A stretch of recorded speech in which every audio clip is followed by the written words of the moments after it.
दिल्ली में आज बीजेपी की राष्ट्रीय कार्यकारिणी का दूसरा और आखिरी दिन है। बैठक में आज शाम प्रधानमंत्री नरेंद्र मोदी का समापन भाषण भी होगा।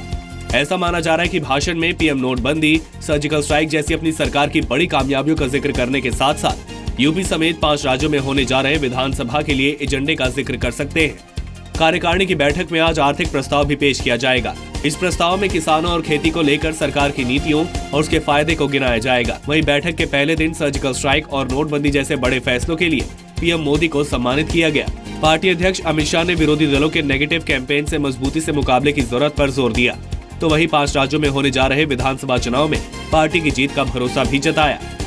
प्रधानमंत्री जी ने जो ऐतिहासिक फैसले इन दिनों किए, उसके लिए सब मंच पर आकर उनका भव्य स्वागत किया। समाजवादी पार्टी में साइकिल चुनाव चिन्ह पर खींचतान जारी है। आज चुनाव चिन्ह पर दावा ठोकने के लिए अखिलेश यादव की तरफ से राम गोपाल यादव चुनाव आयोग जा सकते हैं। राम गोपाल को शुक्रवार को ही चुनाव आयोग जाना था, लेकिन उनका कार्यक्रम टल गया। सूत्रों के मुताबिक अपने समर्थकों की लिस्ट के साथ आयोग के अधिकारियों से मुलाकात के बजाय राम गोपाल ने फिलहाल इंतजार करने की रणनीति अपनाई। वहीं मुलायम सिंह यादव ने चुनाव आयोग को चिट्ठी लिखकर समाजवादी पार्टी के साइकिल चुनाव चिन्ह पर दावा जताया है। यानी दोनों गुटों में फिलहाल सुलह के आसार नहीं है। हालांकि पार्टी महासचिव अमर सिंह ने कहा है कि वो चाहते हैं कि अखिलेश और मुलायम में समझौता हो। मैं चाहता हूं समन्वय हो, पिता पुत्र में युक्ति हो, मुलायम सिंह जी का भी सम्मान रहे और अखिलेश का यशस्वी नेतृत्व भी आगे बढ़े। ऐसी कोई राह निकलती है तो उसके समर्थक हम भी हैं और शिवपाल जी भी हैं। सूत्रों के मुताबिक अखिलेश यादव अलग से चुनाव लड़ने की तैयारी कर रहे हैं और इसके लिए घोषणा पत्र भी तैयार किया जा रहा है। हम भी नेताजी को निर्विवाद नेता मान रहे हैं। हम लोगों ने अपनी पार्टी में आदेश दे रखा है कि नारा नेताजी का पहले नाम लिया जाएगा, फिर मुख्यमंत्री जी का नाम लिया जाएगा। पोस्टर बैनर नेताजी की फोटो जरूर लगेगी। बेंगलुरु में एक महिला से बदसलूकी का एक और मामला सामने आया है। सीसीटीवी फुटेज में एक शख्स महिला से छेड़छाड़ कर भागते दिख रहा है। तस्वीरों में साफ दिख रहा है कि महिला सुनसान सड़क पर अकेले जा रही है और छेड़छाड़ करने वाला शख्स उसका पीछा करता है। मौका देखकर वो शख्स उस महिला से छेड़छाड़ करने की कोशिश करता है और फिर भाग जाता है। इस दौरान हुई हाथापाई में महिला को चोट भी आई। पुलिस ने मामला दर्ज कर लिया है और वो सीसीटीवी के आधार पर जांच में जुटी हुई है। आतंकी मसूद अजहर को यूएन से आतंकी घोषित कराने की भारत की कोशिशों को मजबूती मिली है। भारत में रह चुके एक पूर्व चीनी राजनयिक ने अपने देश से अजहर पर यूएन में लगातार अड़ंगे को रोककर इस मसले पर स्टैंड बदलने को कहा है। कोलकाता में चीन के काउंसिल जनरल रहे माओ सीवे ने कहा कि अजहर एक आतंकवादी है और उसे लेकर चीन को अपने स्टैंड को ठीक करना चाहिए। सीवे ने सोशल मीडिया पर भारत चीन के बीच अजहर के मसले पर चल रहे गतिरोध पर लिखे ब्लॉग में कहा कि चीन को अजहर के खिलाफ भारत की शिकायत का फायदा उठाना चाहिए और दोनों देशों के बीच संबंध ठीक करने की कोशिश करनी चाहिए। इससे पहले भारत भी चीन से मसूद अजहर पर रुख को लेकर विचार करने की बात कह चुका है। भारत ने उम्मीद जताई है कि वो चीन को मसूद के मसले पर समझाने में कामयाब होगा। पाकिस्तान ने अपने आंतरिक मामलों में कथित तौर पर भारत के दखल को लेकर एक डॉसियर यूएन के सेक्रेटरी जनरल एंटोनियो गुटरेस को सौंपा है। डॉसियर के साथ पाकिस्तान के प्रधानमंत्री के विदेश मामलों के सलाहकार सरताज अजीज का एक पत्र भी सौंपा गया है। इसमें बलूचिस्तान में गिरफ्तार भारतीय नागरिक कुलभूषण जाधव का भी जिक्र किया गया है। गौरतलब है कि अजीज पहले ही एक संसदीय समिति के सामने मान चुके हैं कि भारत के खिलाफ लगाए गए आरोप महज बयानों पर आधारित है और कोई पुख्ता सबूत नहीं है।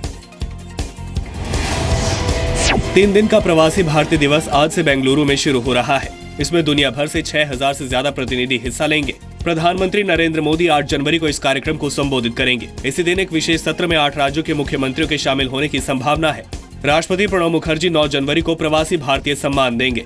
इस आयोजन के दौरान 240 से ज्यादा कलाकार भारतीय संस्कृति की झलक दिखाने वाले कार्यक्रम पेश करेंगे। प्रवासी भारतीय दिवस विदेश में रह रहे भारतीय समुदाय के लिए अपनी तरह का सबसे बड़ा आयोजन है। ये एक मंच के रूप में काम करता है कि जिससे कि भारतीय समुदाय अपने विभिन्न मुद्दों के बारे में सरकार से चर्चा कर सके और भारत में निवेश के मौके भी तलाश सके। सुप्रीम कोर्ट ने कोयला घोटाले में आरोपी और पूर्व कांग्रेस सांसद नवीन जिंदल की याचिका ठुकरा दी है। नवीन जिंदल ने निचली अदालत के फैसले को सुप्रीम कोर्ट में चुनौती दी थी। जिंदल ने फैसला आने तक निचली अदालत में सुनवाई पर स्टे लगाने की मांग की थी। नवीन जिंदल पर आरोप है कि उन्होंने कोल ब्लॉक हासिल करने के लिए झूठे तथ्य और दस्तावेज दिए। सीबीआई ने 29 अप्रैल 2015 को नवीन जिंदल समेत 15 आरोपियों के खिलाफ चार्जशीट दाखिल की थी। सीबीआई की स्पेशल कोर्ट ने जिंदल पर आईपीसी की धारा 120B यानी आपराधिक साजिश और 420 यानी धोखाधड़ी के आरोप तय किए थे। इस मामले की अगली सुनवाई अब 23 जनवरी को होगी। ओडिशा के अंगुल जिले में कंधे पर बेटी का शव लेकर 15 किलोमीटर तक पिता के भटकने के मामले में प्रशासन की अब नींद खुली है। जिला कलेक्टर ने शव ले जाने के लिए एम्बुलेंस देने में कोताही बरतने पर सिक्योरिटी गार्ड और अस्पताल के जूनियर मैनेजर को सस्पेंड कर दिया है। इस मामले में एसडीएमओ से रिपोर्ट भी मांगी गई है, जिसके बाद आगे की कार्रवाई की जाएगी। दरअसल जिले के पेचामुंदी गांव में रहने वाले गति ढिबर इलाज के लिए अपनी बेटी को शहर लाए थे, लेकिन बच्ची की जान नहीं बचाई जा सकी। बेटी का शव ले जाने के लिए जब सरकारी अस्पताल ने एम्बुलेंस देने में मदद नहीं की, तो गति बेटी के शव को कंधे पर उठाकर अपनी पत्नी के साथ वापस गांव के लिए पैदल ही चल पड़े।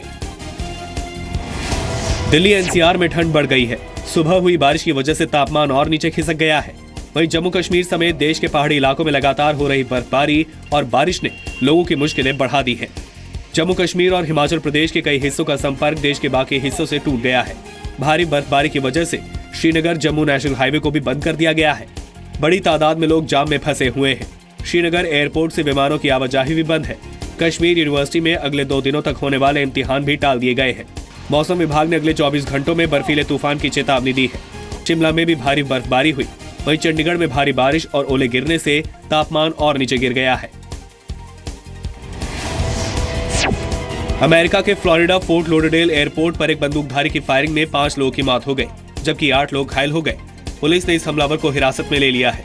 एयरपोर्ट अधिकारियों के मुताबिक ये घटना एयरपोर्ट के टर्मिनल 2 के बैगेज क्लेम एरिया में हुई।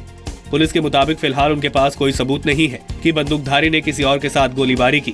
पुलिस पता लगाने की कोशिश कर रही है कि इस गोलीबारी के पीछे बंदूकधारी का क्या मकसद था।